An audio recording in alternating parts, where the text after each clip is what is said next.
Ver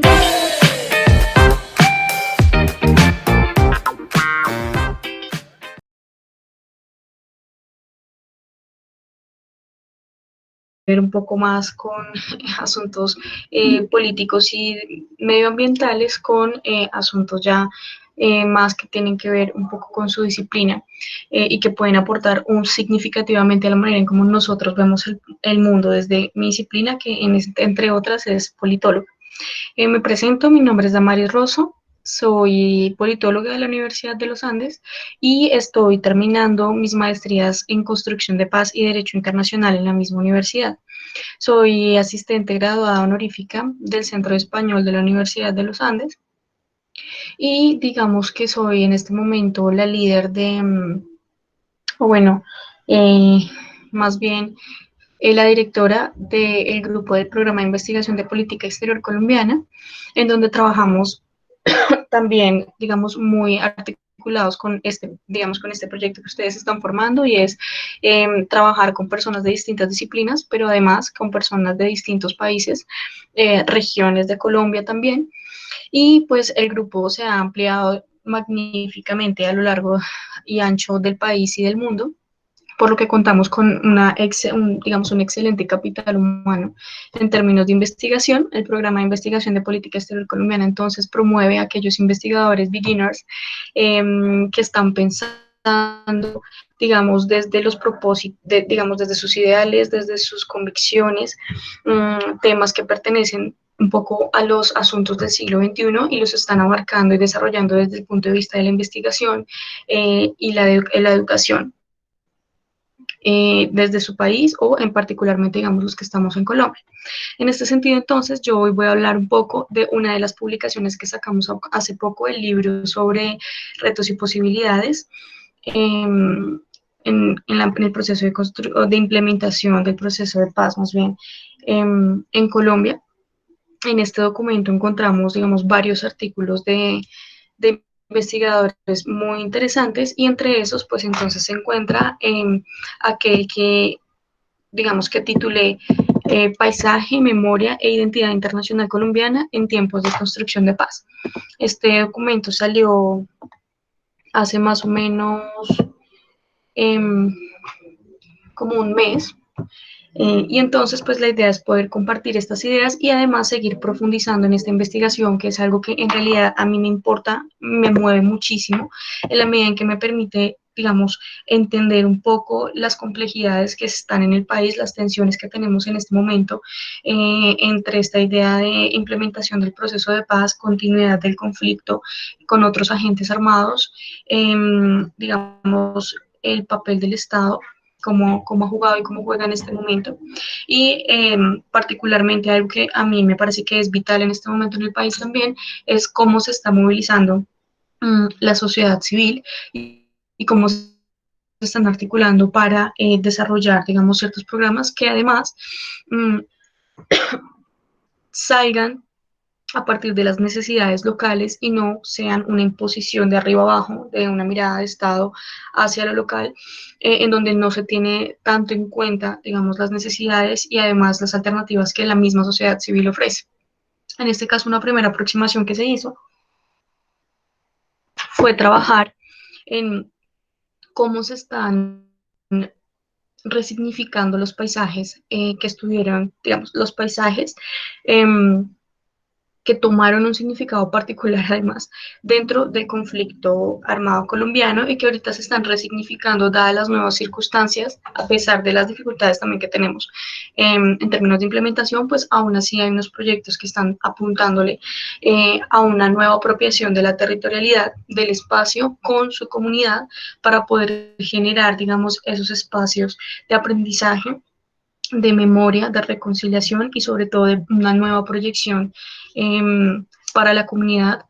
en términos de paz. En este caso, entonces, inicio con una reflexión que saqué del Centro de Memoria Histórica,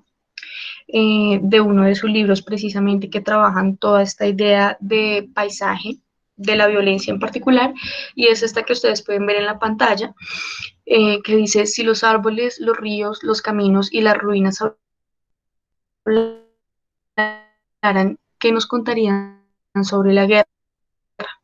De que esta frase me parece absurdamente valiosa, el trabajo de investigación llevando a cabo. Y pues para estos datos preliminares que les voy a presentar acá,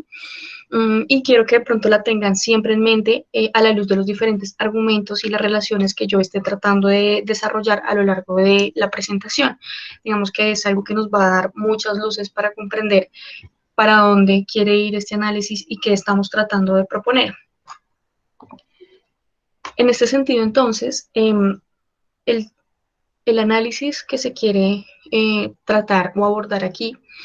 es tratar de, digamos, sí, hacer el esfuerzo por entender cómo el paisaje y la memoria se relacionan y pueden ser una de las dimensiones potenciales para el país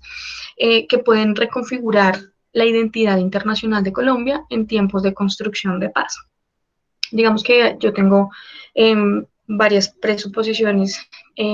que voy a desarrollar para poder dar cuenta de este análisis, pero en últimas lo que se quiere hacer es esto que planteo aquí. Todo este trabajo que voy a presentar un poco quiere, digamos, que transitemos hacia la posibilidad de entender que la memoria es en su relación con el paisaje, contribuye al replanteamiento de la identidad colombiana en el plano internacional y al fortalecimiento de la construcción de paz en Colombia. Un poco ahorita vamos a ver eso que nos está diciendo con mayor profundidad. Entonces, pues, si no escuchan o algo, escriben y yo voy ahí como mirando qué pasa. ¿Listo? Bueno, entonces les comento. Voy a iniciar un poco con una perspectiva histórica y a comentarles cómo va a ir, digamos, este diálogo para que no nos perdamos y después a desarrollar pues los argumentos que presenté en el documento y hacer una conclusión respecto a esta reflexión importantísima para el país, sobre todo ahora que digamos, hay una crisis ambiental gravísima que tenemos que enfrentar a nivel mundial, que hay una crisis civilizatoria que deviene un poco de algunos planteamientos e ideas modernas que se fortalecieron a lo largo de los años y que están dejándonos un poco rezagados e imposibilitándonos un poco crear cosas nuevas. Y básicamente aquí me quiero centrar un poco en esta idea de pues qué fue lo que pasó en este proceso moderno, qué fue lo que se planteó, y es que eh, para inicios del siglo, es decir, desde el 18, 16, 17, 18, empezaron a surgir unas ideas en relación a la razón humana, ¿no? Alejadas un poco también en forma contestataria de lo que implica o implicaba en su momento la idea de este Dios que lo cobijaba todo y que, digamos, era el que ponía todas las leyes en la tierra. En respuesta a esto, entonces, se da toda una movilización epistemológica, académica, política en relación a esto, que trata de replantear esto y pues esta es la idea de la ilustración, el renacimiento, ilustración, con ideas donde la razón se concentra en el hombre, el poder lo tiene el hombre, las leyes las da el hombre, y entonces el antropocentrismo empieza a tomar una forma brutal que genera unos principios importantísimos hasta el día de hoy son vitales en términos de interrelacionamiento académico, político, social, etc. Eso es fascinante, me encanta esa parte, pero no me voy a concentrar allí. Solo digo que en esta idea de antropocentrismo, el hombre lo puede todo, lo sabe todo y puede acceder a todo. Y digo hombre en ese momento porque el hombre era el que tenía ese poder, las mujeres aún eran rezagadas y no se utilizaba, digamos, el término humanidad como tal. Entonces, pues hago la salvedad ahí. Entonces, el punto es que en esta coyuntura político, social, intelectual, lo que se establece entonces es un alejamiento o una dicotomía entre la naturaleza y el ser humano. Y lo que hacen es decir básicamente eh, que tenemos que la naturaleza se convierte en un objeto de análisis alejado del ser humano que puede ser moldeado de alguna forma a la luz de los intereses y necesidades del ser humano. Eso es lo que se establece. Un poco con esta idea científica de el sujeto y buena pregunta, el sujeto y el objeto y todo entonces lo que no es humano, y en este caso particularmente hombre, pues entonces no pertenece a lo que es el objeto. En ese sentido, entonces, aquí se abre esta relación entre el ser humano y naturaleza, en donde nosotros podemos moldearla, trabajarla a la luz de nuestros intereses, se entiende como algo infinito. Digamos que puede ser, digamos, trabajado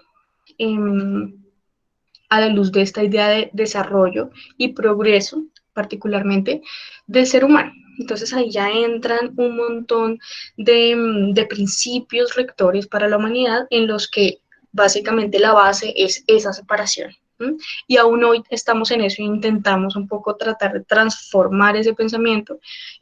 dadas las circunstancias, dado lo que está sucediendo y lo que decía en un principio, la crisis ambiental que existe. Entonces, teniendo en cuenta como ese panorama un poco, esta perspectiva analítica, si se quiere, sobre esta división entre el ser humano y la naturaleza, pues ya me adentro un poco en el texto y aquí yo empiezo un poco desde el siglo XX. Entonces, durante el siglo XX, la identidad internacional en Colombia se caracterizó por su participación en el negocio internacional de drogas ilícitas. Como todos sabemos, nos volvimos un poco populares al respecto y también, digamos, nos caracterizamos como uno de los países de América Latina más azotados y marcados por el conflicto armado. Digamos que esta era la imagen que hicimos además para recibir una serie de ayudas y de cooperación económica y científica, generó ciertos principios en la manera en cómo la política exterior colombiana se comporta internacional, cómo nuestros diplomáticos se comportaban allí con ciertos principios de esta política exterior. Estas ideas impactaron, digamos, en la medida en que en el diseño de la política exterior colombiana, lo que se hizo fue trabajar para satisfacer las necesidades locales que estaban basadas precisamente en el conflicto, en la lucha contra las drogas, digamos, y en el conflicto armado interno. Y entonces, pues estas necesidades respondieron y se dieron y fortalecieron, digamos, esta imagen que tenemos. De acuerdo a Borda y a Morales, que son uno de los son internacionalistas súper importantes en Colombia,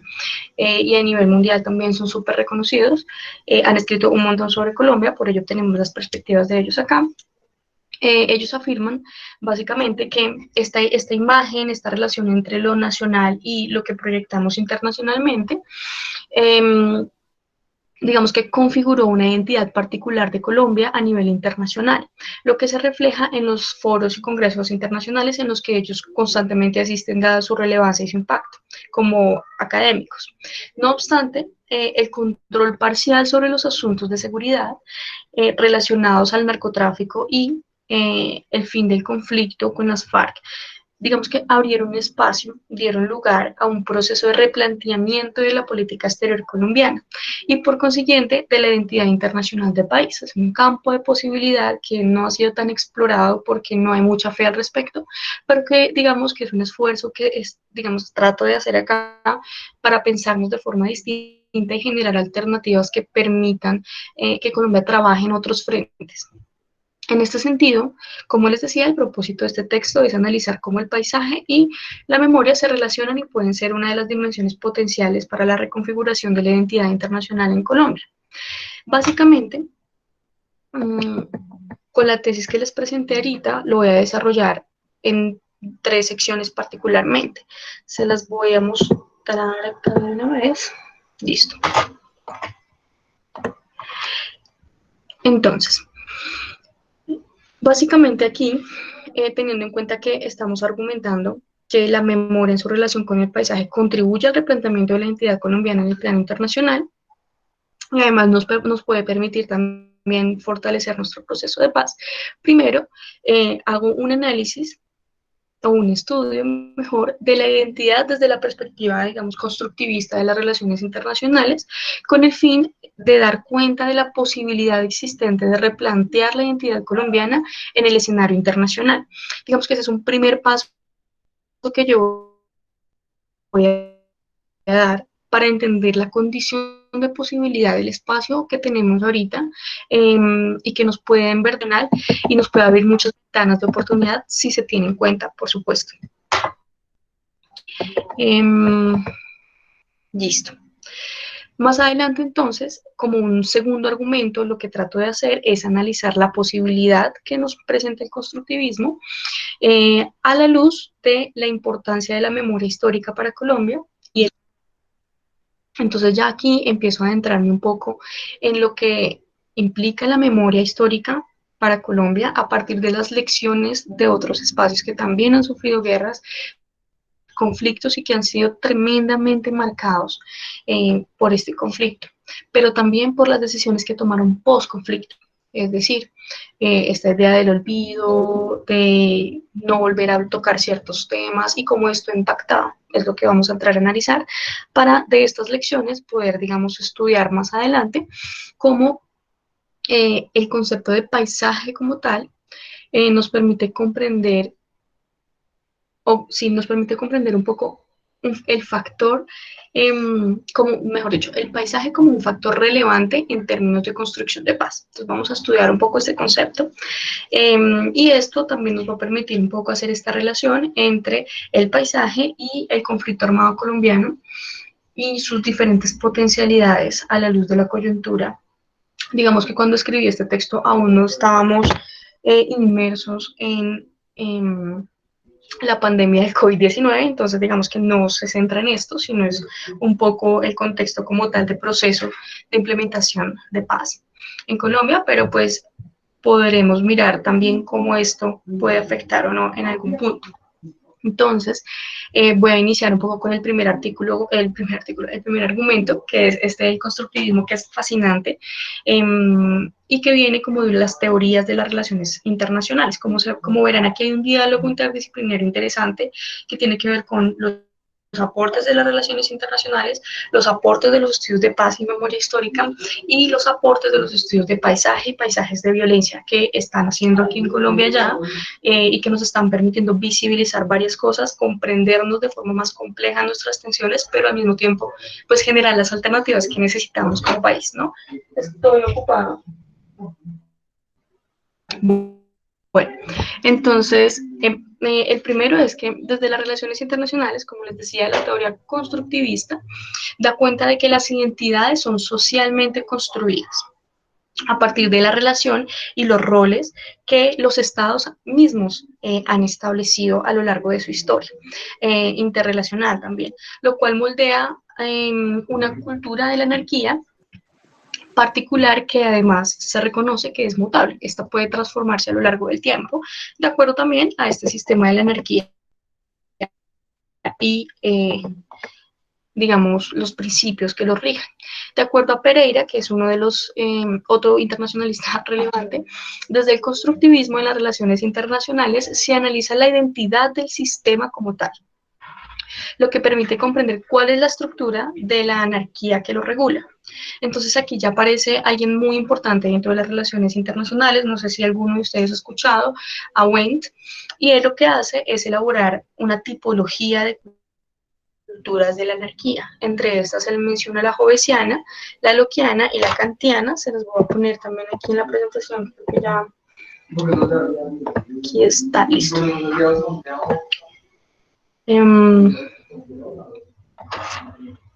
Entonces les comentaba, ya creo que ya cambié la presentación a donde estamos. Esta tipología, lo que les decía, jovesiana, lockeana y kantiana, se define por los roles dominantes de cada una, es decir, que se puede categorizar básicamente con la jovesiana, con esta idea del enemigo en las relaciones internacionales, es decir, entre estados nos miramos como enemigos, hay una especie de relación, digamos, más en el mundo de la guerra, en donde nadie confía en nadie, entonces yo estoy siempre prevenido y por lo tanto el que no es mi amigo es mi enemigo. Tenemos la Lockeana, que particularmente se caracteriza por esta idea de la rivalidad, no tanto amigos y enemigos, sino como que aquí tenemos unas tensiones, entonces somos rivales, pero nos damos, digamos que pasito para poder entendernos y poder generar relaciones entre los estados, particularmente en pro de la economía, pero también otras dimensiones podrían participar dentro de esta relación, como en todas, digamos.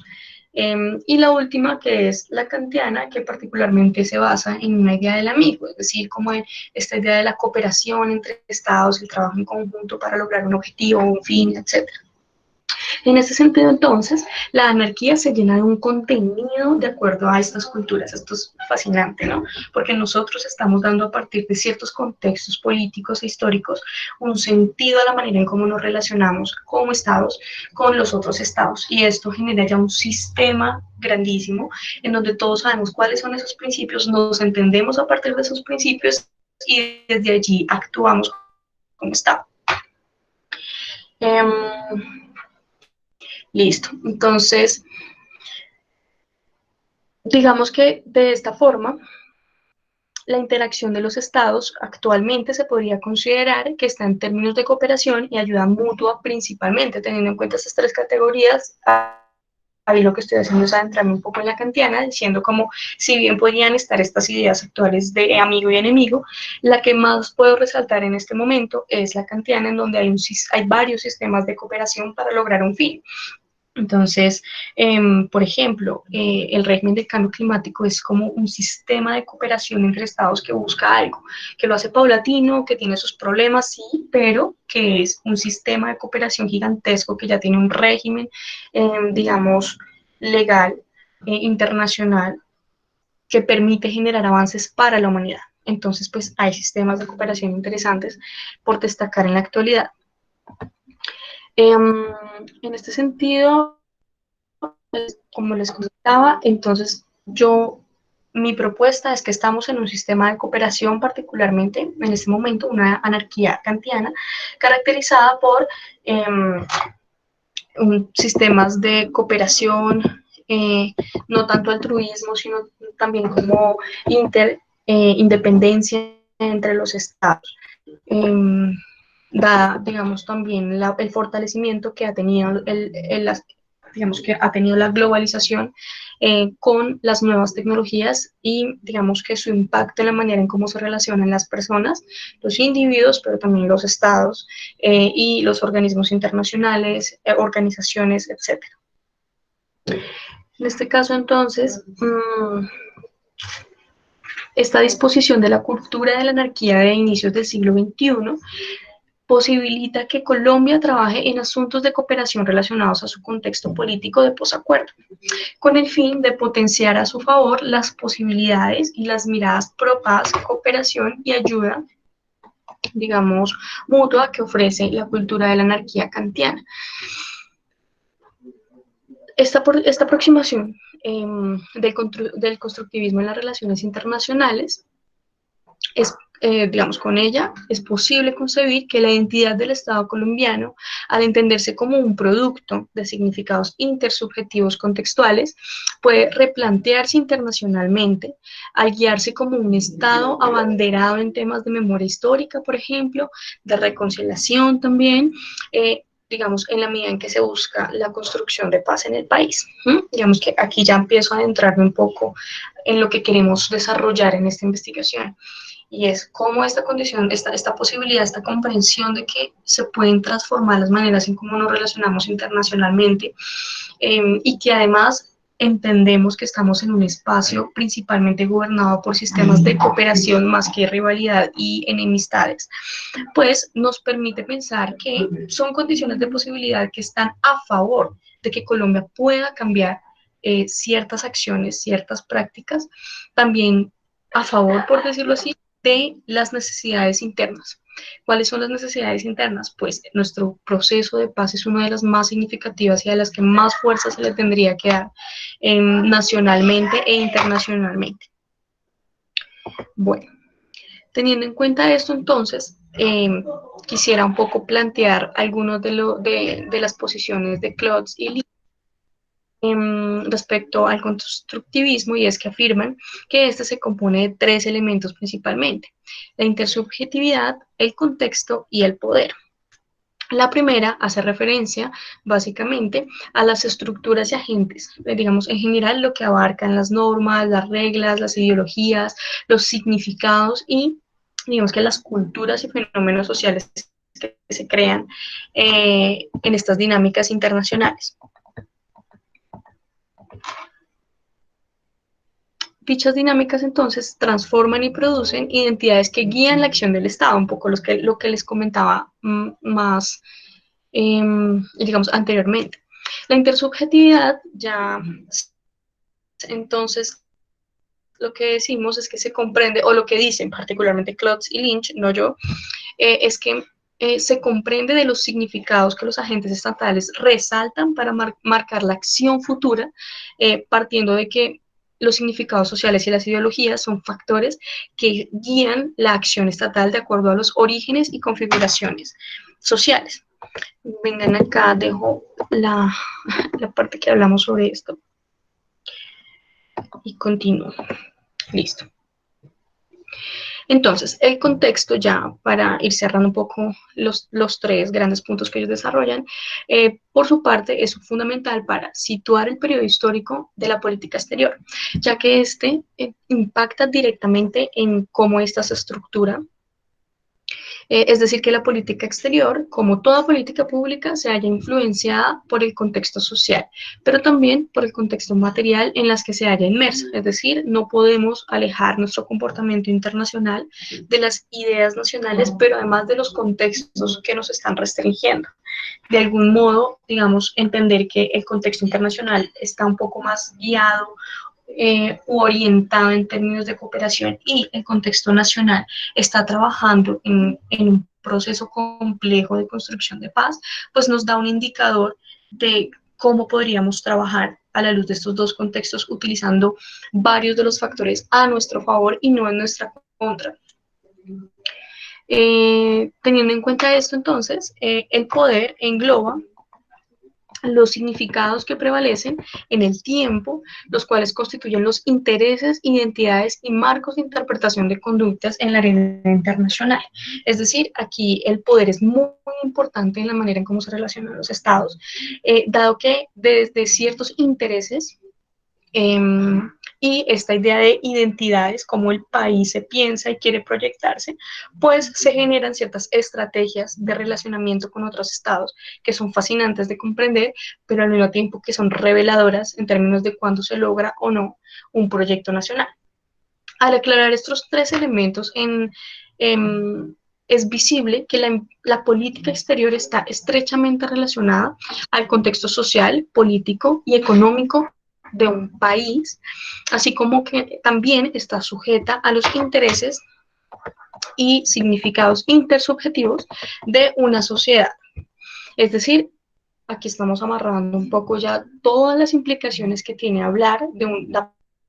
política exterior, dado que, como se dan cuenta, es una especie de medio en donde lo nacional confluye, lo internacional confluye, y este medio lo que hace es trabajar con las condiciones de estos dos ámbitos para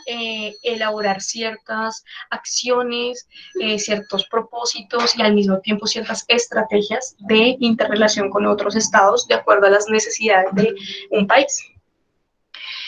Esto da cuenta de que es posible establecer estrategias en la política exterior colombiana que le apunten a un proceso de construcción o reconstrucción identitaria. Y lo anterior conlleva a que la política exterior de Colombia ya no solo se base en temas de seguridad, narcotráfico y conflicto, sino que sobresalgan asuntos relacionados a nuestro contexto de paz, en donde se prioricen temas de cooperación e intercambio para la reconciliación. Eso es fundamental, es una de las apuestas de este documento, digamos, y de toda esta apuesta teórica y académica que se está haciendo desde el PIPEC. Los procesos de memoria, es decir, vuelvo a retomar un poco la idea, porque entonces, teniendo en cuenta que el contexto de paz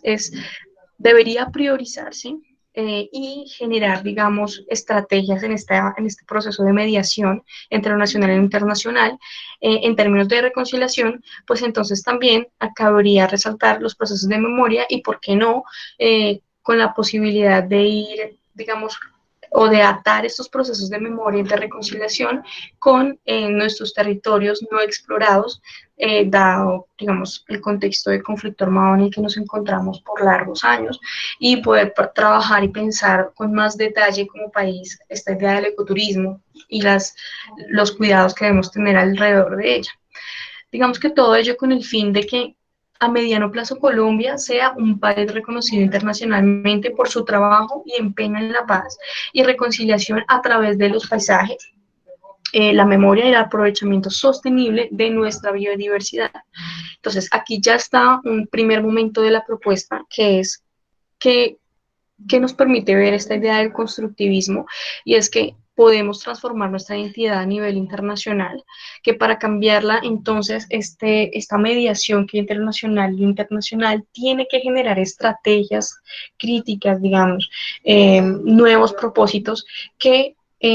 trabajen un poco con esos sistemas de cooperación que le apuntan a la paz, a la reconciliación y a la memoria. Hay muchos que se pueden aprovechar en este momento, dado que a esto le está apuntando la ONU, y en general se considera a nivel internacional que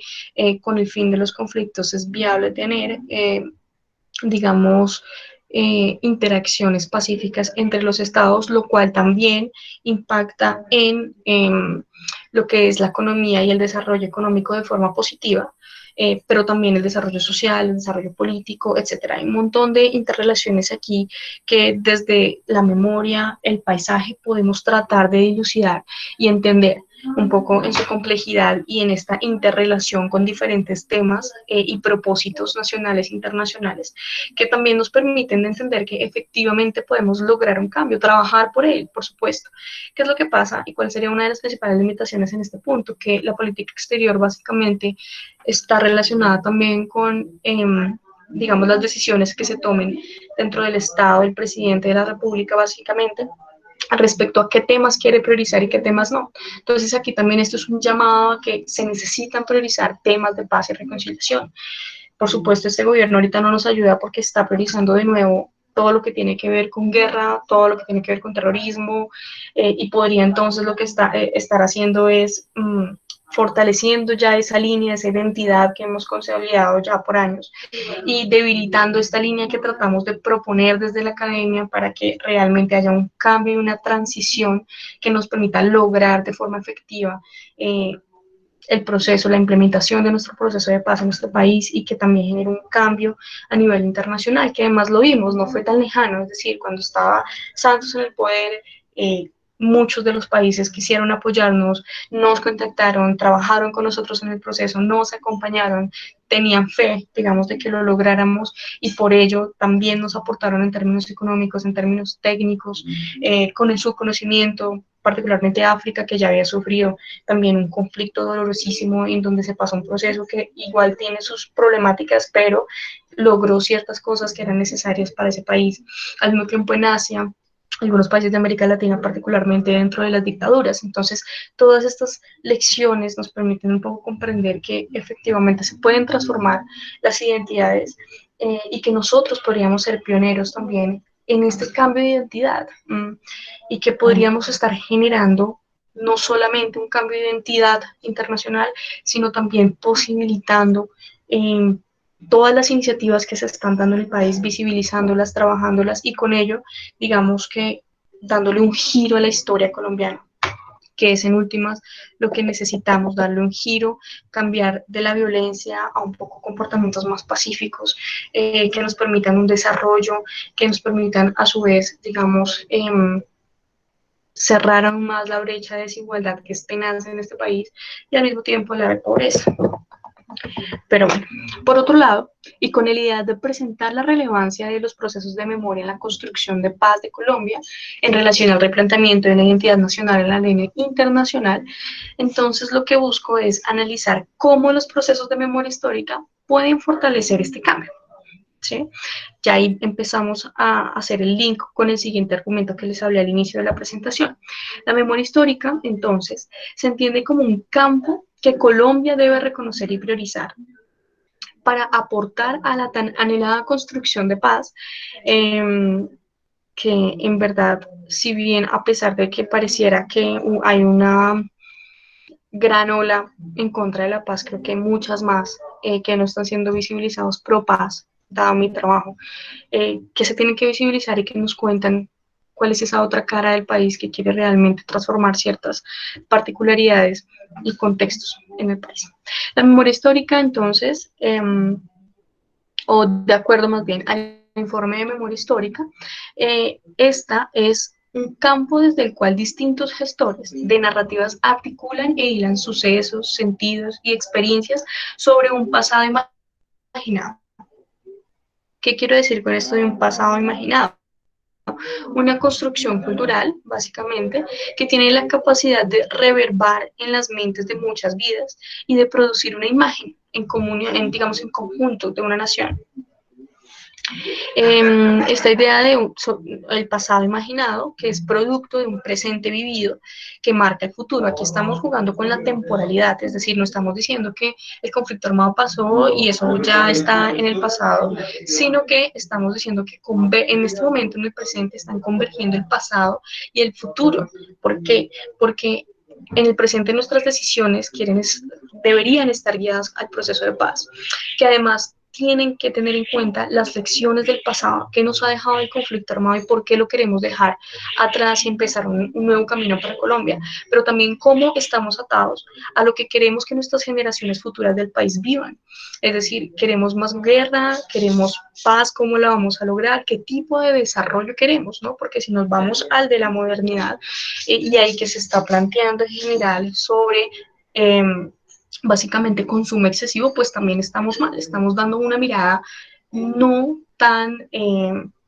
digamos, crítica frente a la situación internacional y nacional actual. Entonces es un poco pensar qué queremos de esta idea de desarrollo sostenible, cómo la queremos lograr, para qué la queremos lograr y por qué dentro de todo este tema de economía, política, etcétera, es fundamental tener en cuenta para Colombia todo lo que tuvo que ver con el conflicto armado y la importancia de la memoria para poder realmente lograr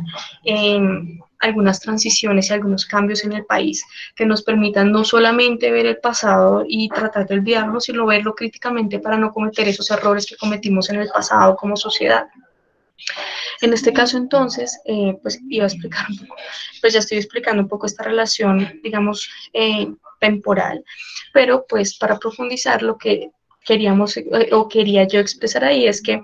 el pasado toma vida en el presente en la medida en que otorga unos significados a los recuerdos que dan sentido en el presente. Y lo cual también impacta en las expectativas y proyectos personales, colectivos y nacionales hacia el futuro, que era básicamente lo que les comentaba hace un rato, cómo la temporalidad en el presente está tan conectada que nos permite tratar de pensarnos como un país distinto siempre y cuando tengamos en cuenta el pasado y sus lecciones y el futuro que queremos, teniendo en cuenta también esta crisis ambiental y civilizatoria. Esta perspectiva, sin embargo, no ha sido la predominante, hay que reconocerlo, como todos lo sabemos, en los procesos de finalización de periodos en los que la violencia a los conflictos armados han sido, digamos, el centro. Un ejemplo de tiempos de violencias a causa de la identidad, digamos, es este de Estados Unidos. No sé si ustedes saben un poco del tema, el asunto racial. Si bien no es un conflicto armado, sí fue un conflicto civil denso que aún hoy tiene sus huellas en esta sociedad.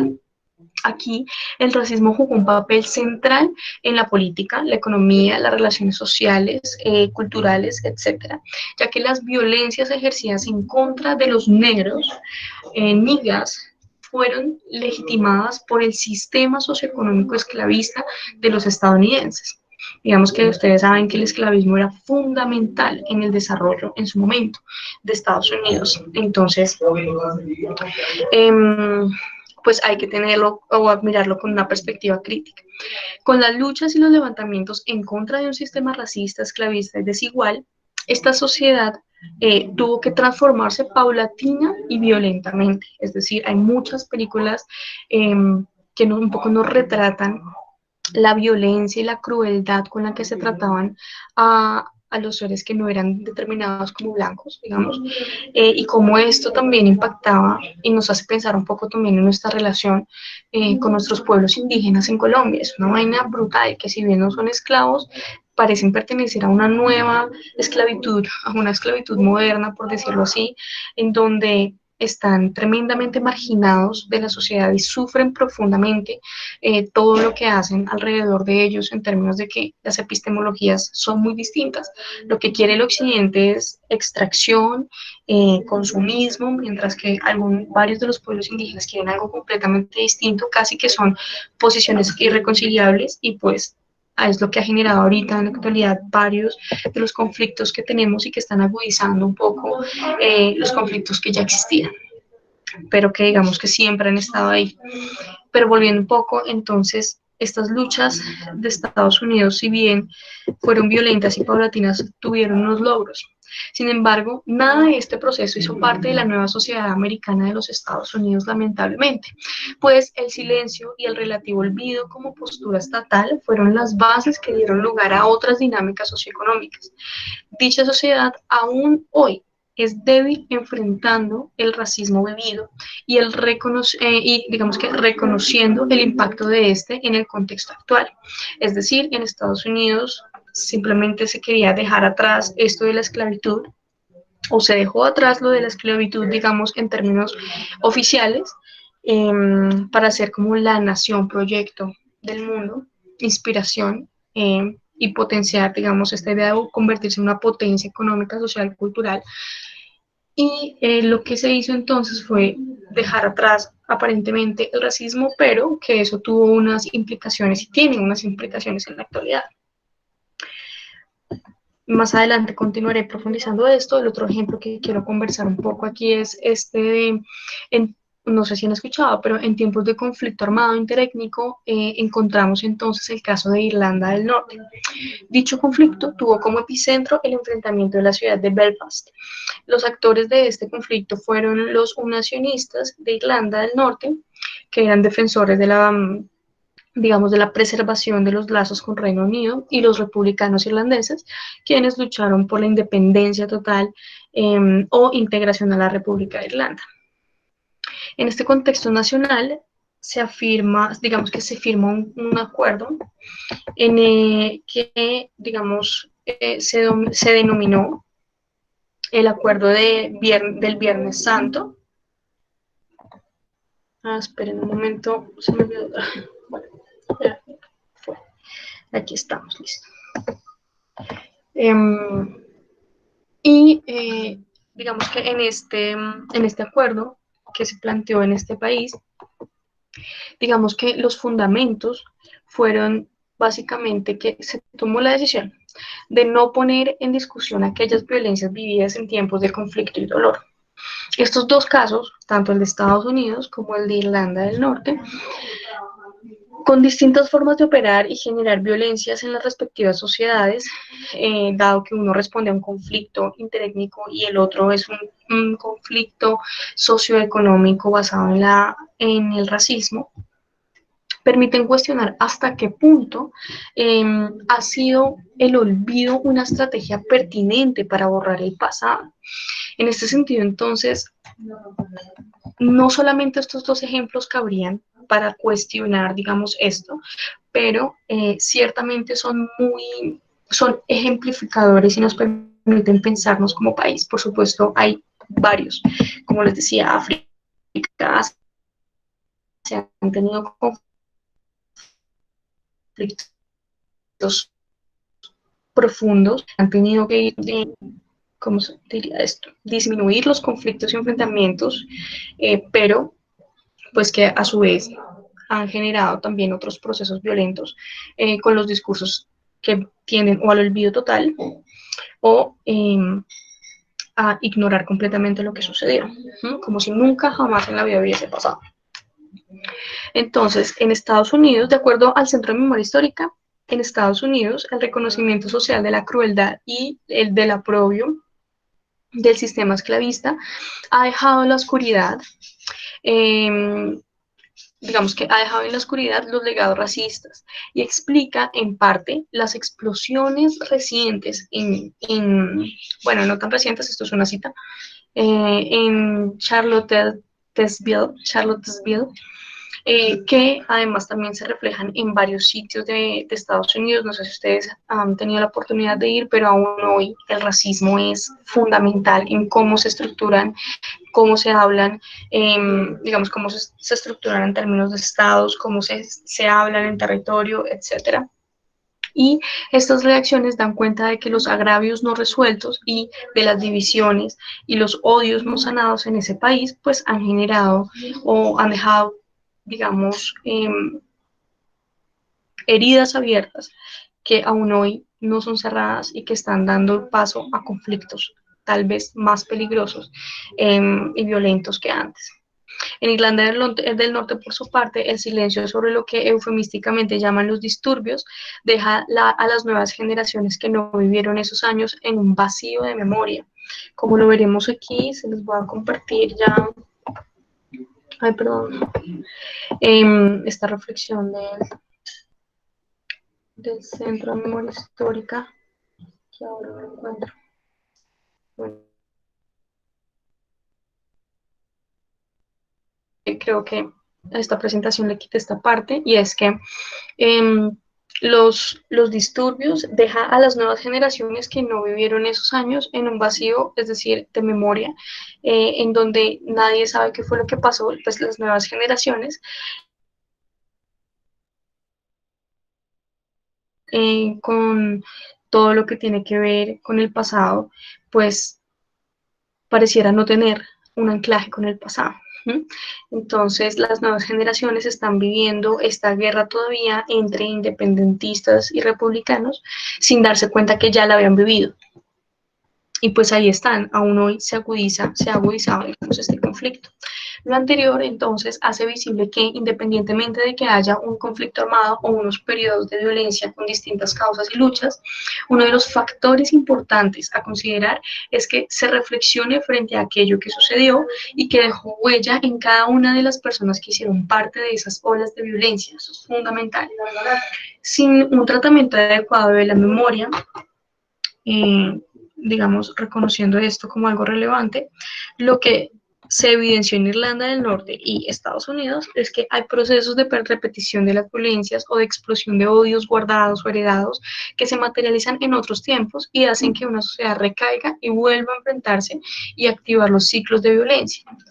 Hay que recordarlo todo, digamos, no estoy diciendo que tenga que haber exceso de memoria, pero ciertamente hay que hacer ejercicios de memoria para enseñar, aprender y ser conscientes de las experiencias del pasado, es decir, eso es fundamental. Tal vez de no hacerlo de esta forma y continuar, digamos, renaciendo bajo escombros de silencio, olvido y muerte, países con problemas étnicos y religiosos o en conflicto armado, como es el caso de Colombia, no podremos, digamos, dar paso a una transformación, eh, digamos, real, profunda y casi estructural a una nueva sociedad. Y básicamente lo que haremos es profundizar, por ejemplo, en el caso de Estados Unidos, el esclavismo y el racismo, las nuevas formas de esclavismo además, y no reconocemos pues nuestros errores y la oportunidad en estos errores, tanto en Estados Unidos como en Irlanda del Norte, y esto mismo pues nos hace pensar un poco en Colombia y decir como, bueno, cómo el pasado nos puede permitir entender los errores que cometimos, las oportunidades que hay dentro de ese camino que abrimos y al mismo tiempo los retos que implica pues transitar a una sociedad de otra índole, basada en otros principios. Hay que comprender que la memoria histórica es un factor importante en los aprendizajes de un país, para que éste no repita sus ciclos de violencia y aprenda del pasado para mejorar el presente y el futuro de la sociedad de las próximas generaciones. Es también posible que en Colombia se aprovechen aquellas nuevas aproximaciones sociales que digamos que tienen un incentivo o como incentivo central la paz. En este caso, se discutirá entonces sobre el esfuerzo por ubicar a los paisajes en el centro de las discusiones post-acuerdo de paz, entendiendo paisajes como una relación compuesta entre tres niveles en constante diálogo y dinamismo. La naturaleza, un nivel, la sociedad, otro nivel, y la persona que contempla es otro nivel fundamental. En el primero, entonces, nos encontramos con la historia natural del planeta. Digamos que aquí confluyen los elementos vivos y no vivos, las transformaciones geológicas, los cuerpos de agua, las plantas, los animales, etc. El segundo nivel ya aparece la vida social, es decir, la historia de los acontecimientos humanos dentro de un espacio. Y finalmente digamos que nos encontramos con quien se sitúa frente a este paisaje y lo dota de sentido en virtud de su propia historia e intencionalidad, es decir, cómo nosotros podemos percibir y entender, significar un espacio particular de Colombia. Teniendo en cuenta esto, entonces, es posible pensar, o es importante pensar un poco la relación entre la memoria histórica y como un medio más bien de reconocimiento de la relación entre la naturaleza, el conflicto y la sociedad. ¿Sí? Pues memoria histórica la han pensado desde muchas miradas, eh, perspectivas, análisis, etcétera. Pero más allá de eso, digamos que aquí ya un poco nos queremos concentrar en esta idea de cómo el paisaje puede aportarnos, ¿no? Un poco también dándole frente al problema de la crisis ambiental y pues a nuestra coyuntura en la que básicamente estamos un poco trabajando algunos, gran parte del país, en el proceso de paz y con estas intenciones, pues digamos, resignificando espacios. Pero bueno, en este caso, teniendo esta relación entre los tres, se toman significados, digamos, toman significados los recorridos por los paisajes de la violencia. Ahora, ¿qué son paisajes de la violencia? La significación que nos da el Centro de Memoria Histórica. Los paisajes de la violencia son un conjunto de lugares de geografía colombiana. Voy a pasarles aquí hacia que lo pueden ver. De la geografía colombiana, donde el conflicto armado hizo su aparición y cuyo análisis e interpretación supone la necesidad de prestar atención al diálogo entre la naturaleza, la sociedad y el observador, estos agentes que miramos más arriba, del que emerge una polifonía de voces que dan pistas para reconstruir la historia y la memoria a partir de imágenes, sonidos, relatos, entre otros. Esta aproximación en términos de concepto es fundamental en este trabajo porque nos abre otra ventana de oportunidad además del constructivismo y que es la memoria histórica. Y es un poco pensar esta relación entre cómo nosotros como seres humanos nos relacionamos y más pensarla desde el conflicto armado y a quienes más ha afectado, que son las zonas rurales del país. Es decir, tenemos que reconocer que las ciudades tienen una relación muy distinta con su entorno a lo que tienen las zonas rurales, dado que gran parte de ellos son poblaciones campesinas, indígenas, afro, que en realidad tienen unas comprensiones distintas de su entorno, de sus ríos, de sus árboles, dado que hay una relación constante con ellos, en donde las significaciones, el amor por su espacio, digamos, su hábitat, pues es importante. No todos, no voy a hacer como la generalización total, pero ciertamente hay una comprensión más crítica referida al paisaje y al ser humano y su relación que en las ciudades, en donde básicamente casi ya no hay árboles y estamos un poco tratando de pensar esa situación, ¿no? En ese sentido, la naturaleza, la sociedad y quien contempla aparecen como capas que se superponen y donde digamos que le dan forma al paisaje en medio de tensiones y negociaciones constantes. No se va a negar que siempre van a existir estas. Dichas capas dejan huellas que pueden ser leídas tanto por personas que vivieron el conflicto como por aquellas que no. Estas posibles lecturas pueden hacer digamos que hacerse solo en tiempos de paz y por medio de políticas nacionales que les permitan a los colombianos y extranjeros escuchar, ver y leer los paisajes de violencia y su aporte a la memoria, la reconciliación y la paz en Colombia. De esta forma, entonces, tenemos un cuestionamiento eh, que es este, y es de qué forma los paisajes de violencia, ya digamos más concretamente, pueden aportar al replanteamiento de la identidad colombiana en el...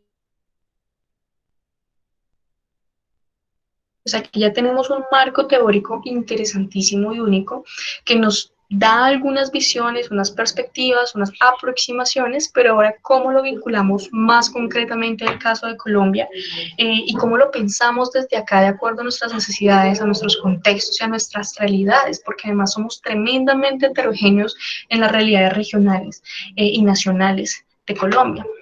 Pues bien, los paisajes de violencia, al ser un conjunto de lugares que hacen parte de la geografía colombiana, donde ocurrió el conflicto armado y aún ocurren varios, digamos, asuntos de conflicto, también son espacios en los que la memoria digamos, en las memorias están vivas. Los paisajes entonces dan cuenta por sí mismos de la necesidad de tener, digamos, de atender el diálogo entre la naturaleza, la sociedad y el observador para oír aquella polifonía de voces de la que nos habló un poco el concepto, que dan pistas para la reconstrucción de la historia y las memorias a través de los sonidos, los relatos, las imágenes y las experiencias de nuestros mismos colombianos en tiempos de conflicto armado en su entorno. Reconocer esto, según Vasco, una de las personas que teoriza esta idea de los paisajes de la violencia en Colombia, implica que conocer se ha entendido como recorrer, una palabra hermosa y políticamente muy diciente en este contexto colombiano, dado que el conocimiento de las comunidades está en gran medida impreso en su territorio y en las formas en las que las comunidades se han relacionado con él y en él. De esta manera, poder andar por el territorio colombiano sin temor a ser agredido claramente, es una de las estrategias más importantes para acercarse a los conocimientos, a las memorias y a los saberes de las comunidades que habitan en Colombia. No saberes, bueno, no solo atendiendo a las narrativas, sino viviéndolas paso a paso junto a las personas que la cuentan, ¿sí? Y que al mismo tiempo nos cuentan en dónde sucedieron, cómo pasaron,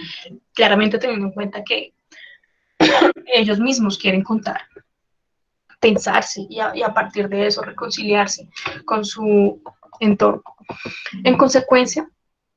el andar como condición de posibilidad toma un valor fundamental para los colombianos.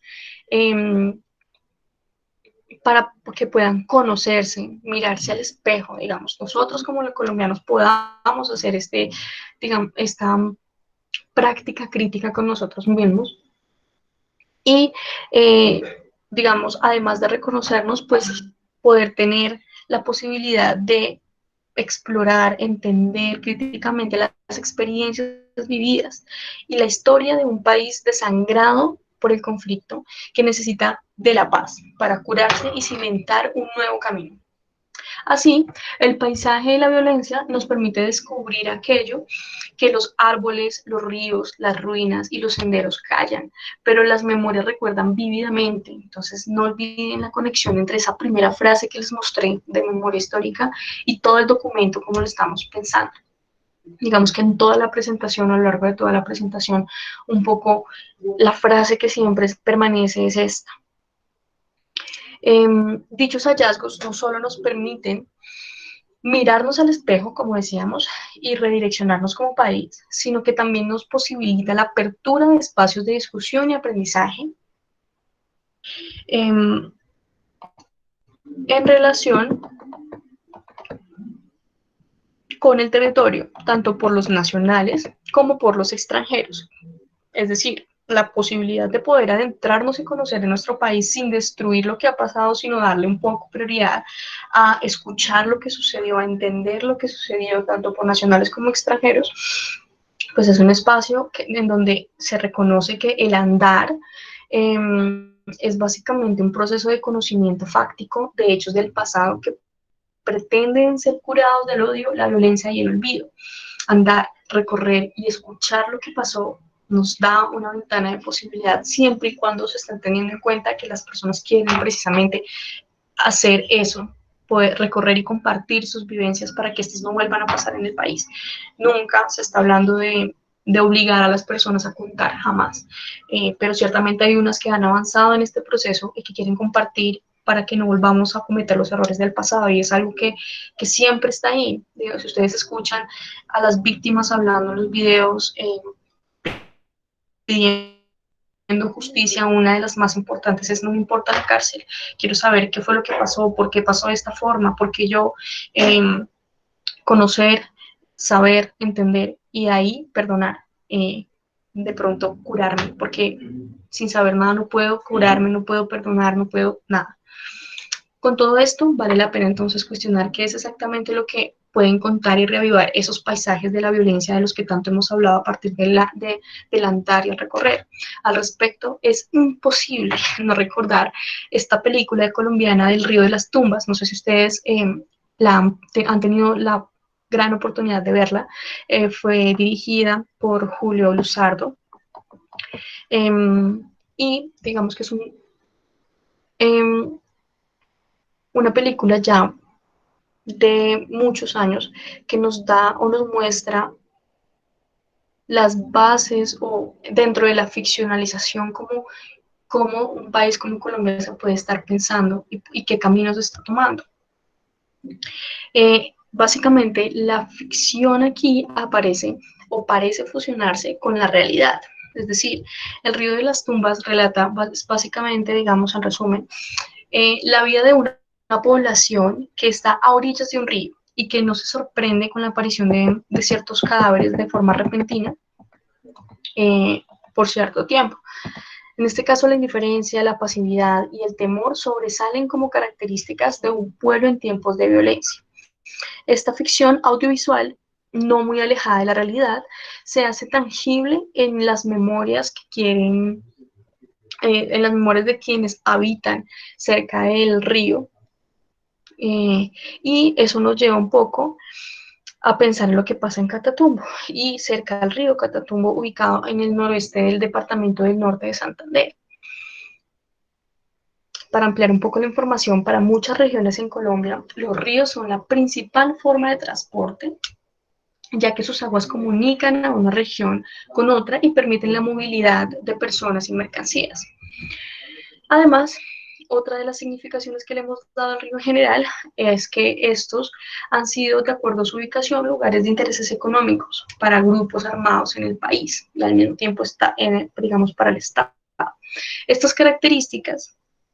de los ríos fueron la base para que los grupos armados establecieran un conjunto de medidas restrictivas y de control sobre todas las acciones llevadas a cabo en el río Catatumbo.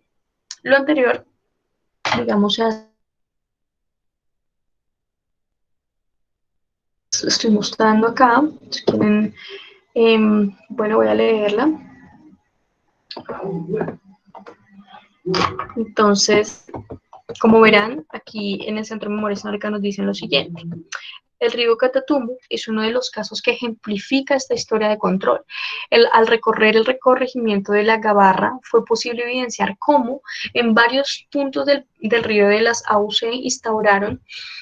o instalaron retenes, lugares de tortura, bodegas, puestos de vigilancia. Las aguas del Catatumbo dejaron de ser transitadas, sus habitantes empezaron a ser estigmatizados como pertenecientes a los grupos guerrilleros, y el horror y la muerte pasaron a ser parte de la cotidianidad. Si bien las agitadas aguas del Catatumbo se han encargado de borrar buena parte de las huellas de la violencia, muchas de ellas perviven inscritas tanto en la memoria de los habitantes, fundamental, como en las ruinas de los paisajes circundantes al río. En este caso, entonces, como este río, a lo largo de las fuentes hídricas, pasaron, digamos, en Colombia, pasaron a ser controladas por los paramilitares, las guerrillas o el mismo ejército, sembrando en las comunidades miedo, impartiendo violencias y asesinatos cruelmente a los colombianos. Estas dinámicas dieron lugar a lo recreado o visibilizado un poco en este cortometraje del que les hablaba del río de las tumbas, dado que en Catatumbo las memorias de los grupos sin vida pasando por el río fueron una realidad que hasta hace poco no había sido contada. Esta breve aproximación a los paisajes de la violencia da cuenta de que los cuerpos de agua en Colombia fueron víctimas y testigos del conflicto armado y sus dinámicas. A partir de las memorias y experiencias recolectadas digamos, para la investigación del Centro de Memoria Histórica, los ríos hablaron de episodios concretos de la violencia, es decir, que varias de las fuentes hídricas de Colombia son parte de las propiedades que, digamos, que permitieron que estas fueran usadas como fosas comunes, recursos y fuentes económicas y de estrategias de control territorial, como se dieron cuenta. En este sentido, entonces, como se dieron cuenta, la ficción parece ser un híbrido con la realidad y nos muestra, refleja un poco el contexto colombiano, sobre todo, digamos, relacionado a la manera en cómo nosotros entendemos, significamos nuestro entorno. Por lo tanto, los espacios configuran una potente herramienta para los procesos de memoria y verdad, debido a su papel como testigos y a las huellas que el conflicto dejó en ellos. Asimismo, los paisajes son, digamos, como víctimas, visibilizan que el conflicto armado afectó individuos y colectividades y además al entorno que daba sentido y sustento a estos y sus formas de existencia en Colombia. Si bien los paisajes hablan de los impactos del conflicto armado interno, también muestran voces y alternativas de resistencia por parte de las comunidades que, a pesar de sus experiencias, comparten sus memorias con la esperanza de no repetir los dolores del pasado a causa del conflicto. En este sentido, entonces, y con esta reflexión general, recuerden esta primera oración, de pronto de la que hablamos en algún punto, sobre qué nos pueden contar los ríos, las ruinas, etcétera, pues entonces comprendemos la complejidad de lo que se está tratando de hacer en este ejercicio investigativo y es entender cuáles son las condiciones de posibilidad en el país para transformar nuestra identidad y fortalecer nuestro proceso, pero al mismo tiempo visibilizar varias de las iniciativas que se están generando en el país y que aún no se conocen en pro de, digamos, la activación y el fortalecimiento de los procesos de memoria para que la gente sepa qué pasó y que no seamos como el caso del noreste de Irlanda, en donde las nuevas generaciones no saben, no tienen ni idea del pasado, tampoco les importa porque pues nadie los sujeta, digamos, a esto, y pues básicamente están cayendo en reavivar este conflicto, tal vez mucho más violento, dejando de lado las lecciones del pasado, pues porque claramente las ignoran, dadas las condiciones y el proceso educativo que se dio alrededor de este ejercicio de olvido. En este sentido, y en conclusión, el analizar la relación entre el paisaje y la memoria desde el contexto de posibilidad del replanteamiento de la identidad colombiana en la arena internacional, es evidente que en tiempos de construcción de paz otras líneas de acción y cooperación con los estados pueden abrirse y configurar nuevas relaciones intersubjetivas y expectativas, lo que puede generar formas de relacionamiento internacional que van más allá del narcotráfico y la lucha contra el terrorismo. Vernos al espejo como país y darnos espacio de discusión a través del andar y al recorrer es una estrategia potencializadora de procesos de memoria y reconciliación que le apuntan a conocer el territorio y a ser un país ejemplo y de interés a nivel internacional, digamos, dada esta orientación distinta al proceso histórico de la política exterior colombiana, en donde nos hemos enfocado en temas particularmente de seguridad. Por lo tanto, un replanteamiento de la identidad internacional es posible si activamos y fortalecemos aquellos procesos de memoria a través de los paisajes de la violencia para permitir que se cuenten y escuchen los significados, sentidos y memoria. Se sanen los espíritus, se priorice la memoria sobre el olvido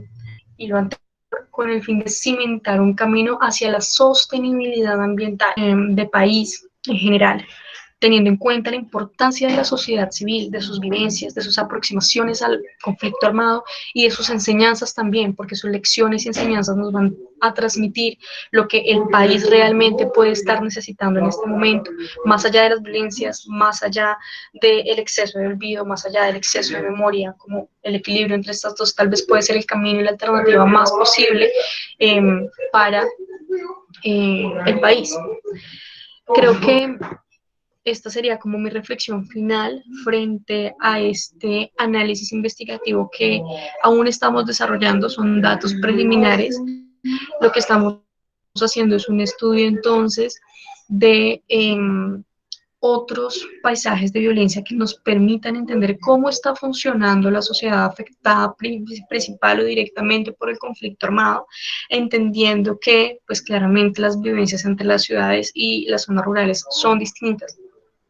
Y pues con ello también nos hemos encontrado que pues el olvido está en el actuar de algunas personas, y no solo personas, sino comunidades enteras, en donde básicamente encontramos una dificultad de poder relacionarnos con ese espacio de violencia en el que estuvimos. Es decir, hay espacios en donde los árboles, en donde colgaban a las personas y las asesinaban de forma vil delante de toda la comunidad, pues ya ahora no quieren ser vistos y simplemente han sido talados en pro de esta idea del olvido. Pero también a partir de estos procesos que se han dado de talas de ciertos árboles en algunas comunidades, pues también se ha dado como algunos, no sabría decirlo, sí, bueno, sí, relatos, narrativas sobre lo que pasó con estos árboles, ¿no? Como después de la tala hay un crecimiento de un nuevo árbol, digamos que este árbol está hablando de la prosperidad y de un nuevo camino para el pueblo. Entonces, así como esa experiencia, hay muchas maravillosas que estamos analizando en detalle y que queremos ver cómo están potenciando los procesos de memoria, pero al mismo tiempo reconciliando a las personas con su entorno, porque hay muchos que se vinieron de lo rural, del campo, a la ciudad y no quieren volver por el temor de volver a vivir lo vivido. Entonces, algunas personas que volvieron están resignificando ese espacio, dándole otro segundo alternativas, digamos, de agricultura sostenible, en donde conglomeran a toda la sociedad, a la comunidad, digamos, del espacio, y trabajan efectivamente ser dueños de un nuevo camino para su comunidad, que sea ecosostenible, pero que además trabaje siempre, eh, digamos, teniendo como centro, como eje, la idea de paz, porque ya sufrieron demasiado y lo que quieren es precisamente estar tranquilos, poder trabajar y poder darle la oportunidad a sus niños de estar en paz con su entorno, con la comunidad y efectivamente en general con su país, porque muchos tienen muchos resentimientos guardados, pero la idea es que al contarlos y al hablarlos, pues eso se transforma. Entonces, esa es mi reflexión final. No sé si hay alguna pregunta. Quedo atenta entonces a sus cuestionamientos. Espero que les haya gustado la presentación. Es un tema vital en este momento en Colombia. Y entonces, pues no sé si tienen preguntas Damaris, alrededor de todo lo que hablé. muchísimas gracias por tu ponencia. Agradecemos demasiado el tiempo que pudiste invertir con nosotros. Y bueno, te envío un caluroso saludo y un gran, gran abrazo. Muchas gracias por tan excelente ponencia.